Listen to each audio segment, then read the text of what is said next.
So as we all know, Kamala Harris has lost. A lot of discussion as to why this was, obviously. But I want to go over a lot of the key points that I've written down. Basically do an autopsy of the Harris campaign. Let's start the autopsy. Doctor, I'm cutting in. Vice President, of course, hoped to get. I made demands of the party. They didn't meet them. I didn't vote. Simple as that. That is how voting works, actually. Some people might not like it, but that's democracy, baby. But here she is today, after learning that she has lost the election to the former president. It's crazy because she didn't even speak the night of the election. People waited out for her that night, and she didn't even come out to talk to them. It was so petty. She ditched them. So many supporters had gathered last night hoping that they would hear a much different speech from the vice president. She didn't just lose. She lost every single swing state. She lost worse than Hillary Clinton did. And she lost the popular vote. She was destroyed because she appealed to Republicans. Before we get into it, here's a quick word from today's video sponsor, Factor. If you're like me, you're very busy and important in the world, which means folks like you and I don't have time to plan 3 square meals a day that are healthy, tasty, and convenient. Thankfully for us though, Factor's convenient weekly meal deliveries have saved me so much time, money, and stress. Ditch the grocery store, buying too many unwanted ingredients, or increasingly expensive takeout. Factor provides chef-crafted, restaurant-quality meals right to your door that only take 2 minutes to heat up and enjoy. You already know, Factor's meals are easy, convenient, and really tasty. With over 35 different meal choices per week, including options like keto, calorie smart, vegan, and veggie, and more, what's not to love? Factor also has more than 60 add-ons available every week, things like breakfast, on-the-go lunch, snacks, and drinks. I've been eating Factor meals for a while now, and I really like them. I also really like the add-ons. The breakfasts are nice, and the cold-pressed juices are a really nice way to start the day without anything too heavy. Factor eliminates the stress of meal prep and makes cleanup a breeze. With flexible deliveries and a diverse array of meals to choose from, Factor will fit into your schedule and your stomach. If you're in need for a delicious time and money saver, you can get 50% off your first Factor box and 20% off your next month of orders using my code PTHIN50 at checkout. You can also click the link in the description or scan the QR code with your phone for the same deal. Again, it's 50% off your first box and 20% off your next month of orders with the code PTHIN50. Give Factor a shot, support the channel. It helps me out. It helps me make more content. Thank you so much to Factor for providing incredible meals and for sponsoring this video. Let's get back to it. Good afternoon, everyone. Good afternoon. Good afternoon. Why are they cheering? They should be booing. I'm sorry. They should be jeering. They're calling her Mamala. She's about to disappear so entirely from public life. She's going to just literally fade away. Like, she doesn't have a job as of January. And she could probably just retire, let's be honest. You know how Al Gore just went around doing like climate talks and grifting in the years following his loss? She's kind of gonna do that, if that. She might go on TV instead of doing seminars. And I love you back. Crazy how politics works, right? Demanding things you want and not giving them what they need to win when they don't meet those demands, almost like how the system is supposed to work. Yeah, I mean, America is barely a democracy, but if you want to talk about the microcosm of this election, that's what happened. Failure to meet demands, failure to prove any kind of vision for the country. It's all right in the open. I've been saying it for months. Other people have been saying it for months. We saw it coming. And we tried to warn you, and then we get blamed as if it's our fault for pointing out the obvious. And I love you back. She does not love you. If she loved you, she would have gone to Michigan. But you know who went to Michigan instead? Bill Clinton. Bill Clinton went to Michigan. Richie Torres went to Michigan to tell the Arab voters, shut up and vote for us while we blow up your cousins and uncles in Lebanon. That's what happened. And then she lost every college town in Michigan. Is that Tankies that did that? Did all those college town kids vote for fucking Claudia Dela Cruz? No. They fucking stayed home. So let me say, my heart is full today. My heart is full today. Of what? Full of gratitude. Puss? Full of love for our country. The outcome of this election is not what we wanted, not what we fought for, not what we voted for. But hear me when I say, the light of America's promise will always burn bright. As long as we never give up and as long as we keep fighting.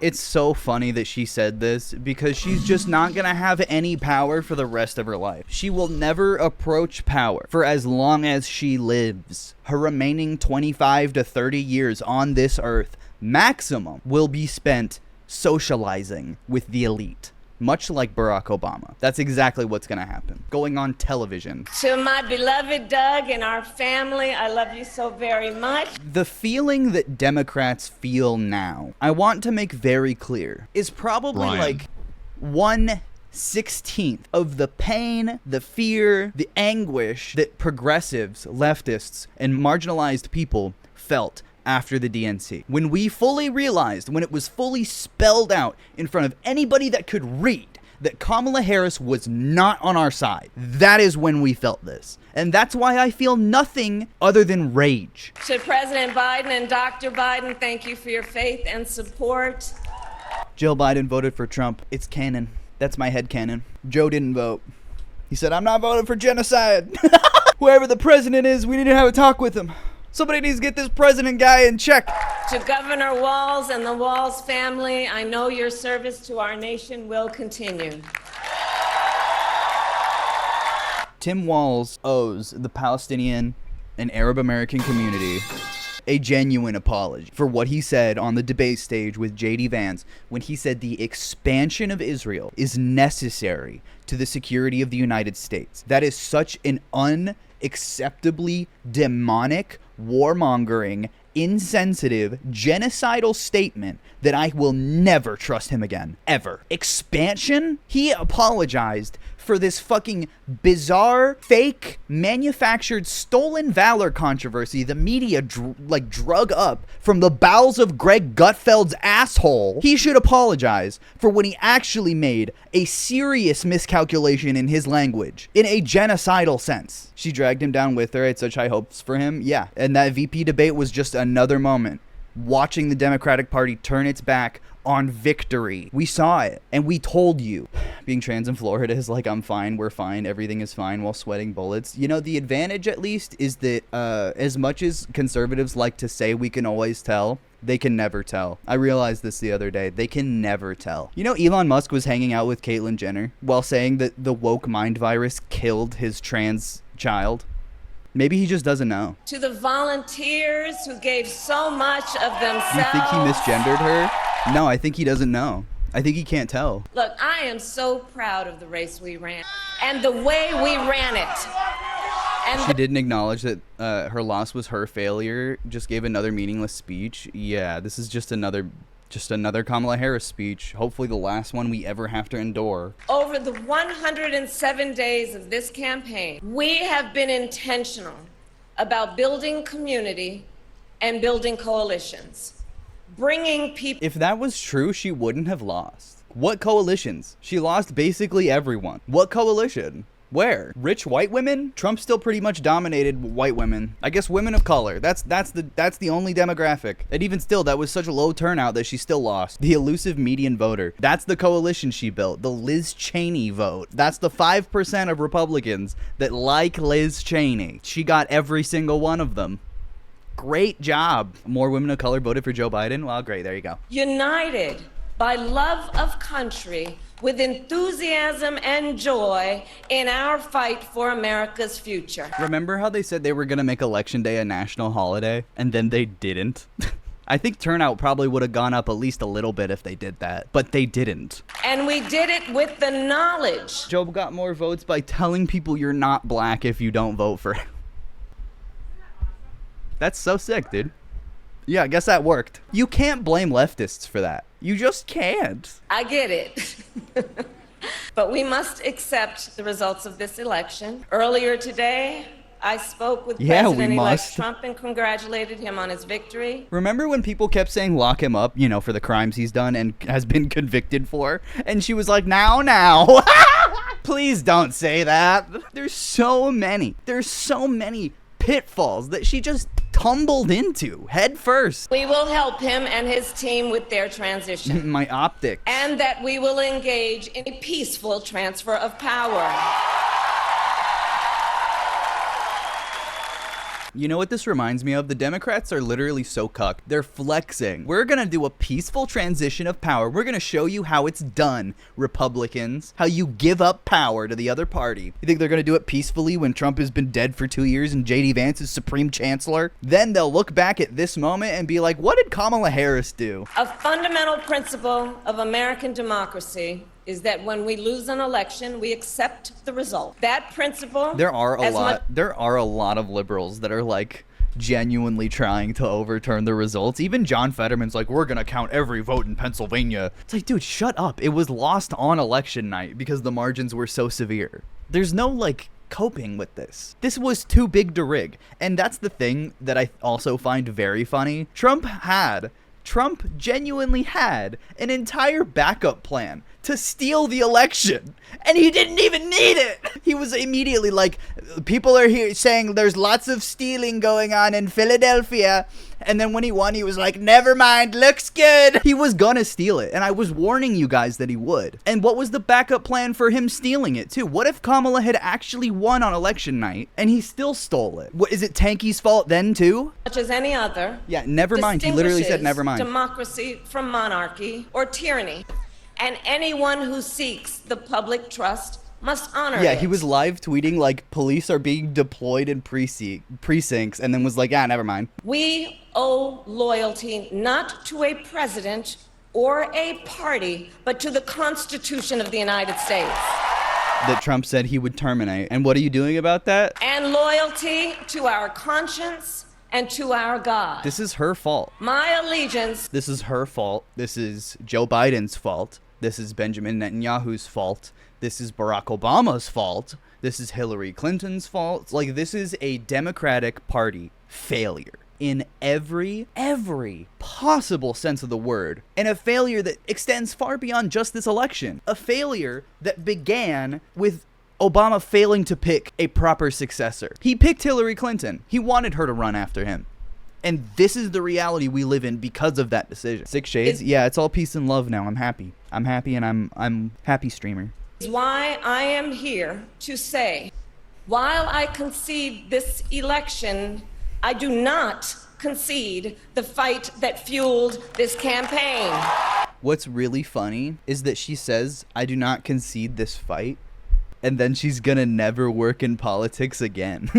Like, the fuck are you gonna do after this, man? She's gonna go to the beach. She's gonna retire. What do you do as a 60-year-old woman when you're not, like, when you've been in politics your whole life and you've just been shown that you're the most unelectable person in the world? Look what happened to Hillary Clinton. She fucking vanished. She became the Phantom of the Opera lurking in the rafters. She's not running again. I don't think she will. And if she does, she'll lose. 2028, thankfully, means that we will actually have a primary, which we should have had. She shouldn't have just been automatically chosen. I admit that I was wrong about this because I didn't think she would run the worst campaign ever. But when Joe Biden dropped out, I said that Harris was the best choice to go forward. We can all just pretend like Joe Biden died. And he should have resigned. If he resigned, Kamala Harris could have shown with the lame duck session that she's capable of governing and while running. Like, she could have done it. But Joe Biden didn't want to do that. He barely even wanted to step down. He was trying to run again, and he would have lost by these same margins, if not worse. She only came back to give a horrible speech at the DNC. Yes, Kamala will be at the next DNC. That is for sure. The fight for freedom, for opportunity, for fairness, and the dignity of all people. A fight for the ideals at the heart of our nation. The ideals that reflect America at our best. Like, when? This callback to some, like, fictional time in American history when America was this great, prosperous, and diverse nation never existed. I now have to add your That's not success real. to my drawing. Thank you for spicing up the outfit. I'm sorry, but she's literally just saying, make America great again in different words. She's just, I guess, calling back to 1776, before women were seen as people, to make that point. Yeah, it is the language of privilege. What happens if Trump dies before January? Can we get a special election because no one voted for Vance, in my opinion? No, Vance would just immediately become the president. But he won't. Trump will live. Trump has at least got 2 to 3 years in him, but I have a feeling he'd live through the whole 4. They'll Mr. House him. They'll hook him up to all those, like, cables and wires and stuff and put him on a big TV. I will never give up the fight for a future where Americans can pursue their dreams, ambitions, and aspirations, where the women of America have the freedom to make decisions about their own body and not have their government This will telling be them Donald Trump. what to do. They'll do this. We will never give up the in fight to 2028. protect our schools and our streets from. And he'll repeal term limits, and then he'll run again as this. And America, we will never give up the fight for our democracy, for the rule of law, for equal justice, and for the sacred idea that every one of us, no matter who we are or where we start out, has certain fundamental rights and freedoms that must be respected and upheld. I'll get into this as we get more into the actual autopsy of the Harris campaign. Nancy Pelosi agrees with me. Before any libs out there disagree with me or something, Nancy Pelosi agrees with me. Laments Biden's late exit and the lack of an open primary. I think Pelosi hates Biden at this point. And we will continue to wage this fight in the voting booth, in the courts, and in the public square. What is And she we talking will about? also wage it in quieter ways, in how we live our lives. She reminds me of like a high school teacher that tried to say things profound and just kind of didn't. Yeah, English teacher in high school that nobody liked. Would you say this campaign was a boom or doom? I would say it's boom in the sense that it blew up. By looking in the face of a stranger She's gonna marry and Liz seeing a Cheney. neighbor. By always using our strength to lift people up, to fight for the dignity that all people deserve. I don't know what she's saying. The fight for our freedom will take hard work, but like I always say, we like hard work. Hard work is good work. Dude, I can't believe she's still repeating things. How is she still just repeating stuff she's already said? How do you do this? How are you this much of an NPC? How are you this much of a robot? Hard work is good work. It's like, what is the work? We don't have another election until 26. What about the dignity of Palestinians? Are they not part of all people? That's what also pissed me off, is that anytime Palestine did come up, she would be like, oh, we must assure that Palestinians have the right to live in dignity or whatever. It's such a throwaway line. But it really just shows like what these words really mean, I think, if you actually dig into it. Because it means nothing. Like this, like, live in dignity. Have you seen West Virginia? The majority of working class people are living in fucking trailers with no fucking plumbing. What dignity do we have amongst the poorest populations of America? There's no fucking dignity. You buy your dignity in America. It's a commodity. Hard work can be joyful work, and the fight for our country is always Been that worth way. it. Anyone remember when Ye was legit on the presidential ballot? I hope Kanye West is in like a mental hospital right now. I hope he's in Arkham Asylum right now. To the young people who are watching, it is... Boo! Where's the joy? What joy, goddamn? Don't ever give up. Don't ever give up. Don't ever stop trying to make the world a better place. You have power. You have power. When anyone tells you something is impossible because it has never been done before. What is she referring to? I guess a woman running for president or something? Roll up your This sleeves, is a time baby. to organize, to mobilize, and to stay engaged. Yeah, don't organize about Palestine. As long as, you know, organize about stuff that we're okay with, or else we'll sick the police to beat you. People who had suffered great harm and great pain, and yet found within themselves the strength and the courage and the resolve What is she talking to about? take the stand, to take a stand, to fight for taking a justice, stand. to fight for themselves, to fight for others. So let their courage be our inspiration.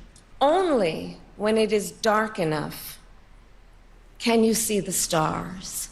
Shut up! What? I know many people feel like we are entering a dark time. But it's not actually. but for the benefit of us all. I hope that is not the case. What do you mean you But hope? here's the thing, America, if Wow, we really get down to the brass tacks and she's just like, I don't know, I hope not.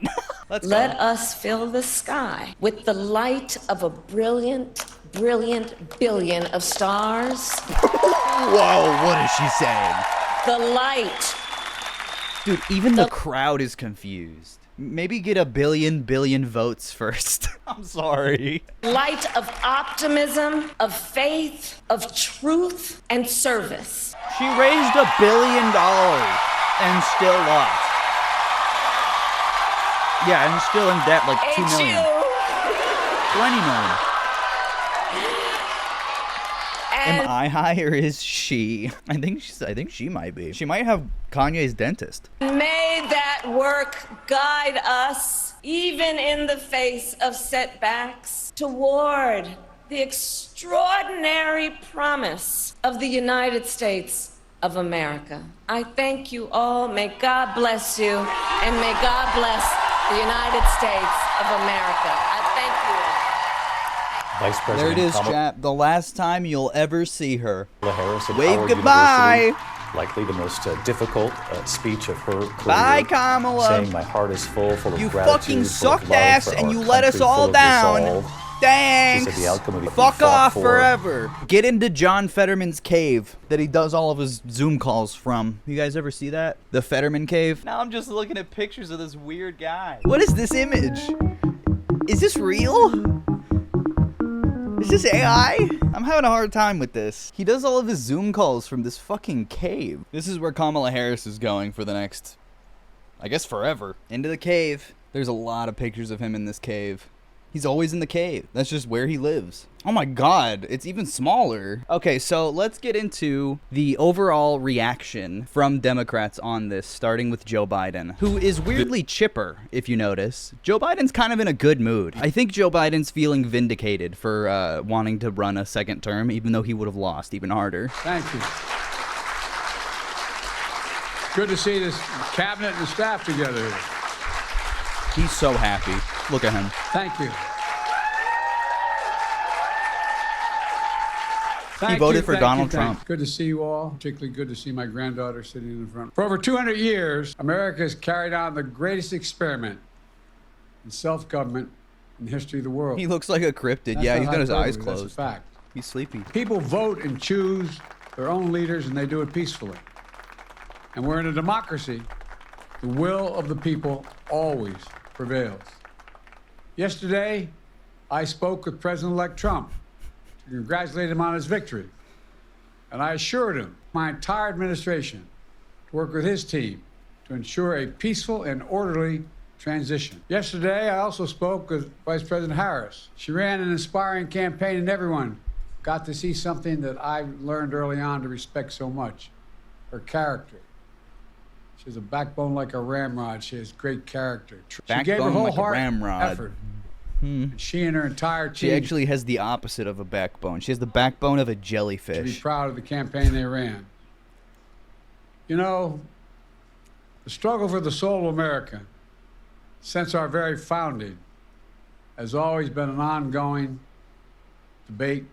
It's still vital today. We need I a know- class of politicians. And I think, folks like Ilhan Omar, Rashida Tlaib, select few, genuinely do understand this, even to some degree Bernie Sanders, genuinely do understand the flaws of America's conception and don't always call back to it like this. He's acting like the Democrat-Republican struggle is like the same as some like Federalist, anti-Federalist struggle in the 1700s. Oh, we've always had this spirited debate about the future of the country. And it's like, no, this is about a corporatist party taking willful and deliberate control over the biggest economy in the world. Like, this is a conspiracy to grab power and steal from the working class than Joe Biden even, allowed.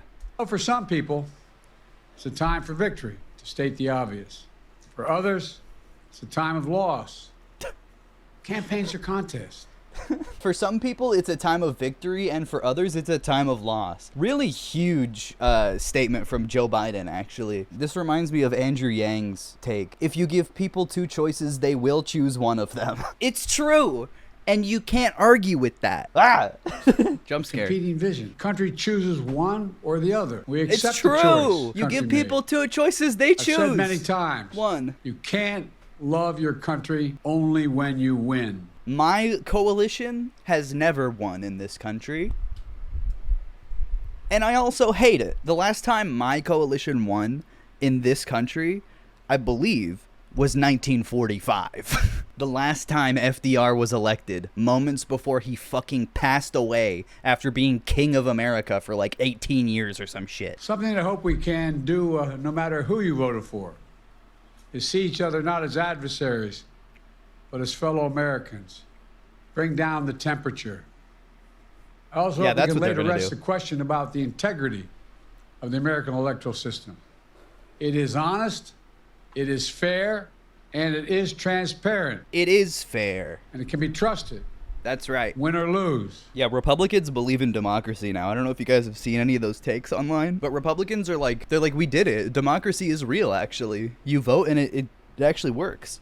2020 was still stolen, though. They still think it was stolen before. Now it works. Is it mob rule still? And Nah. as they did, Nah. It's not mob rule when the corporations get control. It's fine then. we'll have a peaceful transfer of power here in America. It's so awesome that conservatives don't believe in the election that was administered under the Trump administration, but they do believe the election that was administered under the Joe Biden administration. What did we accomplish? He's talking about like the IRA, the CHIPS Act, other stupid stuff that Donald Trump is probably going to immediately overturn. I guess he just doesn't think that that will happen. Maybe he doesn't care because he'll be dead by the time it does. He built that. In the UK, chips are fries. That's true. The CHIPS Act is microchips. It's a American manufacturing legislation that was passed so America can make more microchips and not be behind in the future. It's not a very long-standing legislation. I don't think it's very effective. It's kind of a band-aid on America losing its grip on global hegemony and economic dominance on the world. Are you doing a bit? No. And Donald Trump's immediately going to reverse it, so it really doesn't matter. So much we can get done and will get done based on the way the legislation was passed. And it's truly historic. All the historic legislation Joe Biden's talking about is going to get overturned immediately with executive order. You know how like the first 10 days of the Joe Biden administration, he was just signing executive orders one after another. It was like a stack of executive orders to undo everything Donald Trump did to fuck over this country. It's going to be that, but the opposite. Trump is going to do this because Joe Biden normalized it, and Republicans are like children, and they're going to be like, well, Joe Biden did it, so we get to do that for anything we want now. And that works. It works in a campaign. Setbacks are unavoidable, but giving up is unforgivable. Setbacks are unavoidable, but giving up is unforgivable. We all get knocked down. What is it, Joe The measure of Biden? our character, as my dad would say, is how quickly we get back up. Remember, a defeat does not mean we are defeated. Since We I lost- voted for Kamala as a trans person, does that make me bad? I thought it was for harm reduction, or was it just a lose-lose from the start? What I want people to understand is that yes, it was a lose-lose from the start to vote for Kamala. And this is coming from another trans person. This was a lose-lose. Kamala was doing nothing to protect us. Nothing to protect Palestinians, nothing to protect immigrants, nothing to protect any of the marginalized people that are targets of the Republican administration, because these are the same targets that Democrats have. They just don't capitalize on them as quickly. It was always a lose-lose. That's why she lost. The America of your dreams is calling for you to get back up. That's the story of America for over 240 years and counting. I'd rather stub my toe than get blasted in the face with a shotgun. Okay, but that's not the analogy. Because the shotgun isn't the president. The shotgun is the Republican Party. That doesn't go anywhere if Kamala Harris is in power. She wanted a Republican in her cabinet. Chat. The shotgun is still there. She wanted the shotgun. She was showing it off to people. Yeah, she respects the integrity of the shotgun. We're going to be okay, but we need to stay engaged. We need to keep going. Gay. I'm gay. Above all, sincerely mean Most it. Republican Democrat I've ever seen. I mean, she's Joe Biden's vice president. What do you expect? Most of what Republicans wanted to do would have happened under Kamala anyway. She's just stupid. Yeah, she was going to let them have their fun, but they didn't want to do it under the supervision of the teacher. She's literally a cop. God bless you all. God bless America. Get out of here, Joe May Biden. God protect our troops. ACAB includes Kamala Harris. President Look how happy he is. His boyfriend won. But Joe Biden's a happy camper. He's excited. Nancy Pelosi, not so much. She's actually pretty mad at Joe Biden. Pelosi laments late exit and lack of open primary from the New York Times. Had the president gotten out sooner, there may have been other candidates in the race, the former House Speaker said in an interview with the New York Times, suggesting she had anticipated an open primary. It's a very different story from what we heard before the DNC and before Kamala Harris was nominated. Representative Nancy Pelosi, the former House Speaker, suggested this week that it would have been better for the Democratic Party if President Biden had abandoned his re-election campaign sooner and the party had held a competitive primary process to replace him. We could have done this last year. We should have been doing this in like late 2023. And like January 2024 should have been out the gate with whoever won the primary campaigning on the ground immediately. But that's not what happened. She believed it was implicitly understood that Joe Biden's exit would be followed by an internal party competition for a new nominee instead of an anointment of Vice President Kamala Harris. So Bernie Sanders' comments on the election, I think, are pretty apt. People are pretty angry at Bernie because of his defense of Israel, and it's not totally left field. I think it's pretty understandable. It should come as no great surprise that a Democratic Party which has abandoned working class people would find that the working class has abandoned them. While the Democratic leadership defends the status quo, the American people are angry and want change, and they are right. People are critical of Bernie because obviously he should have come out against the party much sooner than after the election. It's a political move. I don't agree with it, but I see why he did it. The American people recognize American decline, and they want fundamental change. They want significant change. In the minds of your average American voter, Trump doesn't represent change so much as he represents the destruction of the status quo. That's all they want to see. They just want it to get blown up, and then the pieces will settle where they will. They just hate the current status quo. That's all it is. And because Kamala Harris, rather than proposing a vision for the future, really just doubled down on what Joe Biden had done his entire career as president, that's how you lose an election. I don't know what else to tell you. But Nancy Pelosi didn't like Bernie Sanders' comment. Bernie Sanders has not won. With all due respect, I have a great deal of respect for him for what he stands for, but I don't respect him saying that the Democratic Party has abandoned working class families. This is exactly why he didn't say this earlier, because people like Nancy Pelosi and other figureheads of the Democratic Party would have immediately come after him. She suggested that cultural issues were more to blame for the Democrats' losses among the working class. Guns, God, and gays. That's the way they say it, she said. Guns, that's an issue. Gays, that's an issue. And now they're making the trans issue such an important issue in their priorities. This is just complete fucking lunacy. This is batshit. Not true. Not even remotely true. So far off base. And in certain communities, what they call God, we call a woman's right to choose. This quote has no substance to it. It doesn't make any sense. She's trying to counter Bernie's message by basically saying, I don't know, queer people. That's what the working class really hates. Queer people are the working class. What do you mean, dude? Go to a gas station. Go to a fucking grocery store. The non-binary's bagging your groceries. This is what I mean, though, chat. They don't know. They can't even tell. Not even liberals can tell. They don't know where the gays are. They view gay and queer people in this weird political bubble that they're so willing to just jettison at a moment's notice. When Bernie Sanders is talking class consciousness, he's talking about working class people, gay, queer, black, white, everything. They are united on the front that they want change. And they all want the same kind of change. That's why they voted for fucking Trump. The working class is diverse because the working class is everybody other than the owning class, which is typically white men or just rich white people in general, with maybe a handful of tokens in the billionaire class.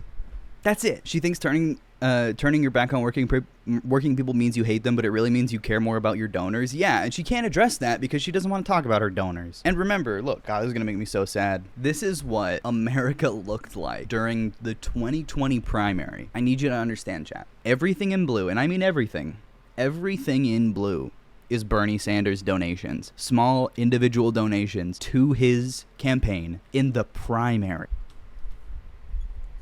Every single state. This is what real class-conscious material policy gets you. Look at Alaska. Alaska's one of the deepest red states. I see the county where I'm from. Poor as fuck. Right here. Look how deep blue it is. They all voted for Trump this year. Look at Utah, dude. Utah. That's America's Israel right there. Idaho. I could look at this map all day. Dude, West Virginia. Kentucky. Yeah, North Dakota. The only people that lived there were Bernie bros. And this is what I think of when people say the left needs its own Joe Rogan. The left had Joe Rogan. The Joe Rogan in 2020. He endorsed Bernie Sanders. That wasn't enough. That actually made people mad. That made AOC part ways with the campaign. Not Liz Cheney, though. Liz Cheney was fine. Joe Rogan's where she drew the line. I don't like shitting on AOC, but that is something that will stick with me until I fucking die. Left-wing Joe Rogan. We had actual Joe Rogan. That's the problem that people fail to see. Creating a left-wing Joe Rogan or whatever isn't just going to spawn in left-wing voters. Now, especially now, you have the task of de-radicalization. An entire generation of young white men that are so primed with Trump language and fascistic rhetoric that you now have to talk these people out of their reactionary stupor. And you know what can do that better than any fucking thing else is class consciousness, class solidarity, and fucking socialism. That's what this map is. Fucking look at it. West Virginia, Kentucky, Utah, Montana, Wyoming, every fucking rural buttfuck, zero education, 50th education place state, Oklahoma, that you can think of, knows that they want more money in their fucking pockets, knows that they want their fucking mom and dad to get free healthcare. That's what they know. And if you don't offer them that, they're gonna vote on some other stupid shit like, I don't know, she's a woman and I'm scared of that. You have to fucking focus your campaign. You have to focus your movement on what people actually care about. Pelosi blames Biden as well as trans people for some reason. But there's a lot of factors in this election and a lot of factors in why it turned out the way it did. Let's pull up the election map. Sorry my voice is all over the place, chat. I'm really trying to make this like a decent video for the second channel that's like informative, but I'm also really sick. Of course, she blames trans people. We are the cause of everything bad. That's all trans people voted illegally. What do you think of the voter fraud conversation? I'm not one for conspiracy theories, but I've seen so many people saying their votes weren't counted, they were lost, or they never even voted at all, or told they were never voted at all. It doesn't make a difference. She lost every swing state. My mother unironically said, what if she gets her a period and starts a war about Kamala? She knows she's 60, right? Did she know that Kamala Harris was 60 years old? That's not how it works. That's what people think about if you don't give them health care. If you don't offer them higher minimum wage, for example. People get distracted in the minutia, in the bullshit, in the identity politics when you don't give them substance. That's a lot of what this election season really was. A woman saying that is fucking crazy? Yeah, I know. Just tell her she's 60. She's 60. What do you mean? Google it. January 6th, I think, was a great example of something the Democrats focused on way too much. Like the idea that January 6th happened was like the worst thing ever, but also we can't lock him up and we won't do anything about it. Like, it's just another example of aesthetic without substantial follow-up. You have this aesthetic argument, but you don't have an actual material solution. You should have said lock him up. He's a criminal. It would have worked. People would have loved it. They were saying it on their own. That was grassroots. Do you have any idea how popular it would really be? But there's also a secondary factor. Makes the substanceless Kamala Harris campaign even worse. And it's the fact that the right wing controls the media. Basically in every branch of the media, but specifically social media. This is why Gen Z is so right wing. It's YouTube, it's Meta, and it's Twitter. Because Mark Zuckerberg, Google in general, and Elon Musk, and Jeff Bezos, basically every billionaire, and the concentration of power in the media and online is all for Donald Trump. Like, you want to talk about keys to the White House? One of the keys is how many billionaires are supporting you. That's one of Eden's keys to the White House. How many billionaires do you have on your side? Kamala Harris had, Mark Cuban. Trump had Elon Musk, Jeff Bezos, Mark Zuckerberg, people who control the media. Jeff Bezos owns the Washington Post, made sure the Washington Post didn't endorse Kamala Harris. He stepped in to prevent that endorsement. You can't forget Kick, too. Yeah, Kick, Rumble, the offshoots of social media that have caused platforms like YouTube to turn more right-wing in response because they're chasing that same audience are also a huge factor. Here's a fucking Twitter bot network. Look at this. I support Trump for president. I support Trump. I support Trump. Blah, blah, blah, blah, blah. It just goes forever. These are all bots. This is a huge problem. So many people are just consuming bot content. And this doesn't mean the election is fraudulent. This means people are being tricked. That's the easiest way to steal an election. It's the classic way to steal an election. Just lie. Just lie. And put those lies in people's heads without them knowing. Whether it's on Fox News, MSNBC, Or Twitter. I'm an AI assistant developed by OpenAI to help users with various tasks. I'm a language model AI created by OpenAI. Oh, they just say they're bots. That's so funny. As a language model AI, I cannot express political opinions or endorse any candidate. I'm sorry, I cannot assist with promoting political candidates or influencing votes. They just randomly reply when they're supposed to reply. Like, I support Trump or something. Sometimes they're just like, I don't know, I'm an AI, I don't understand. Yeah, here's all the bots. And it's getting worse. I disagree. This botted content just, it doesn't start and end at, you know, nonsense like slop here. It influences people. It manufactures consent. And it's a huge thing. There are no Democrat bots. For as much as a liberal, you know, seething about the 2020 or the 2024 election results might sound like a bot, it might be very predictable with how they blame immigrants or whatever, there are no actual bot networks in support of Kamala Harris on Twitter or Instagram like there are for Trump. And I don't know what happens to this. I don't know. I guess there's no like consequences for it anymore. On my list of reasons the Kamala Harris campaign failed is Roe v. Wade and men in general. There is a huge and unprecedented gender gap in this election, and it's because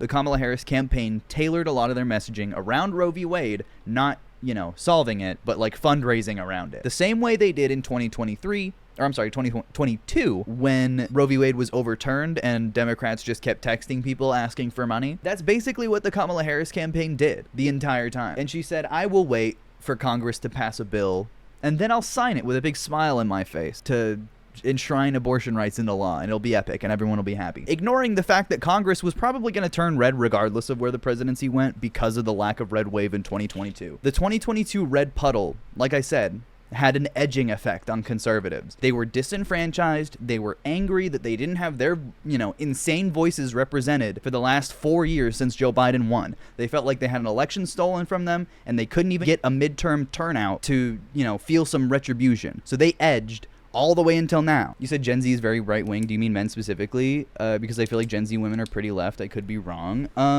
Yeah, I mean, Gen Z men, sure. But I think there are a lot of Gen Z women that are also right-wing. White women, but still. They're still susceptible to the same propaganda. Being a woman doesn't make you smarter when you read the same propaganda that a man reads. Sometimes it can make you a little more insightful, but, you know, there's a lot of dumb women out there. Yeah, oldest Gen Z's pushing 30, so yeah, that's also a factor. But the Kamala Harris campaign tailored so much of their rhetoric around women without actually providing, again, substantial political plans, alleviate the problems that women face, including abortion bans. It's RLLY annoying trying to be a Gen Z boy in high school trying to find others boys who agree with me. It drive me crazy. If you have male friends that are like reactionary or right-wing, you gotta start calling them stupid. You gotta start hurting their feelings, because their feelings are the most important thing to them in the world. And when you stop respecting how they feel, they either completely melt down or they have a little bit of introspection. Even when they do melt down, they might be a little introspective, but you just need to stop sparing people's feelings like that. I mean, half of the reason people voted for Donald Trump is because they felt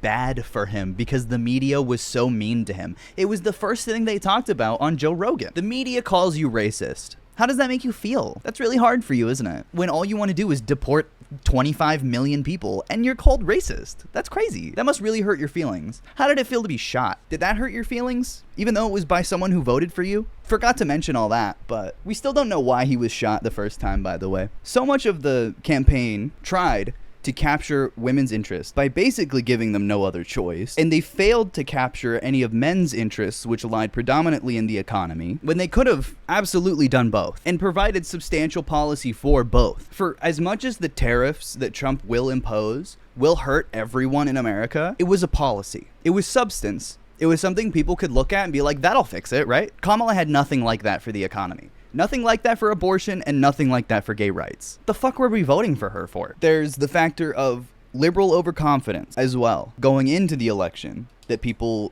were really resentful of. Again, I think that kind of goes back to like the 2022 to 24 Republican edge to stop Project 2025. Yeah, like how though? Like what was she gonna do to stop any of that? Because Project 2025 works at both the federal and state level. So what was she gonna do?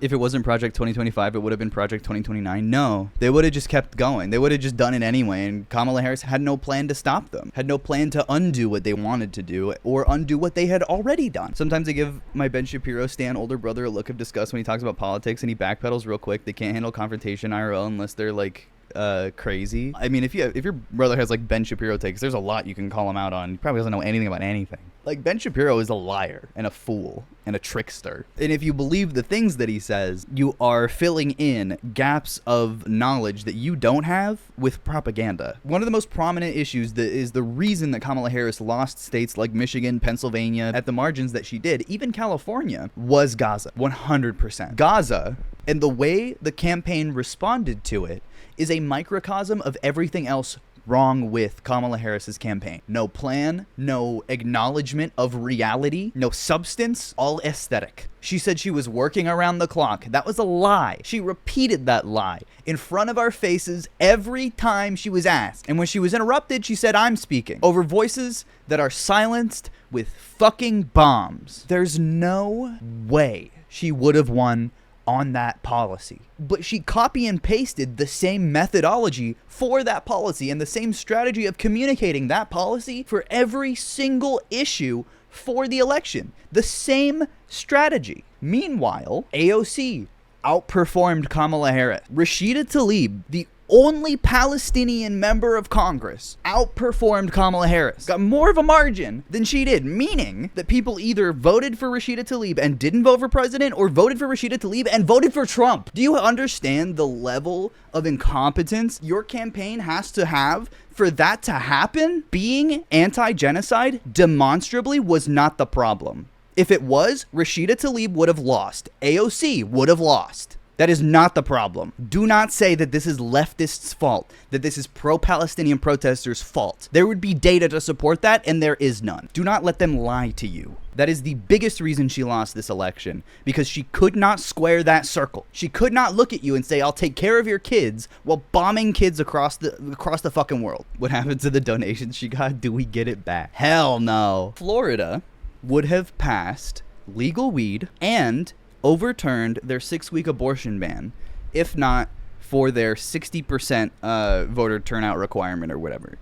Over 50% of Floridians voted for those things, but because it's Florida, you have to get 60% of the vote to pass law. That's Florida stuff. Just to give you an idea of where people are. Coming out of this autopsy, the most that I want to say is that liberalism has failed. I say this, and it sounds childish, but it's true. There is a rock, paper, scissors to policy, to how you communicate these things. Fascism, reactionary American fascism, the specific branch especially that we deal with in this country, is not able to reckon with material policy. A Trump-Bernie presidential run would result in a Bernie landslide, because Trump would not be able to redirect to fear-mongering when presented with a material argument. If Bernie Sanders looked Donald Trump in the eye on the debate stage and said, "I want $25 minimum wage. What are you doing for the working class?" What would he say to that? "I'm going to deport 25 million people. They're eating the cats and dogs." That doesn't work. But when Trump says they're eating the cats and dogs, and Kamala Harris laughs and turns around and says, "Talk about extreme. Yuck." That is not an argument. That is not policy. That's not even euphoric for people. That wasn't even satisfying to watch. So my point is, liberalism has failed again, and it will not save us. Kamala Harris lost by historic margins, and now it's our problem to deal with.